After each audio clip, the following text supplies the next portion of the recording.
Dans un extrait d'un prochain épisode de Demain nous appartient, les téléspectateurs découvrent que Sacha n'a en réalité jamais quitté Seth. Toujours en cavale, il se cache chez un couple qu'il menace de son arme. Pendant des mois, Sacha, Renaud Roussel, a terrorisé Seth à cause de ses crimes dans Demain nous appartient. Interpellé puis incarcéré pour de bon, le tueur n'a pourtant jamais abandonné l'idée d'un jour pouvoir sortir de derrière les barreaux. Maître en matière de manipulation et d'ingéniosité, le frère de Tristan, Mathieu Alexandre, est finalement parvenu à ses fins. Sacha a manipulé Gaspard tout au long de son passage en prison. Le meurtrier de Clémentine, Linda Hardy, a entretenu une correspondance épistolaire avec l'un de ses enfants, Gaspard, Mogam Béchiev, le fils qu'il a eu avec Juliette, Mathilde Lebrequier. Sacha a réussi à faire croire au jeune homme que les atrocités qu'il avait perpétrées étaient liées au fait qu'il était malade.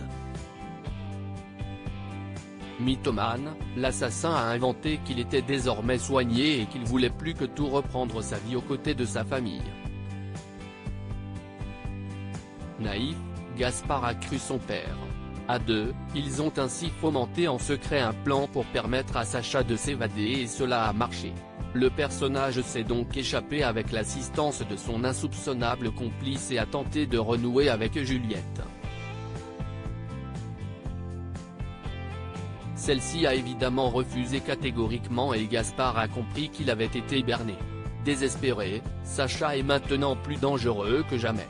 Mais pas le temps de s'apitoyer sur lui, alors que la police est à ses trousses. Sacha est parti en cavale et tout le monde a pensé qu'il avait réussi à quitter le continent. Sauf que ce n'était pas vrai. Sacha n'a jamais quitté Seth dans Demain nous appartient. Dans un extrait inédit d'un des prochains épisodes de Demain nous appartient, on apprend que le principal intéressé n'est absolument jamais parti de la ville. Sacha se planque dans une maison dont il retient les propriétaires en otage. Ceux-ci sont fous d'inquiétude pour leur vie et Sacha très menaçant. Mal en point, il a envoyé l'une de ses deux victimes à l'hôpital afin qu'on lui procure des médicaments pour calmer ses douleurs. Méfiant et à cran, Sacha insiste pour savoir si son prisonnier a su se montrer discret car si ce n'est pas le cas, il tuera sa femme. Blessé, combien de temps le fugitif pourra-t-il rester dans cette situation? Va-t-il tenter bientôt le tout pour s'enfuir de Seth?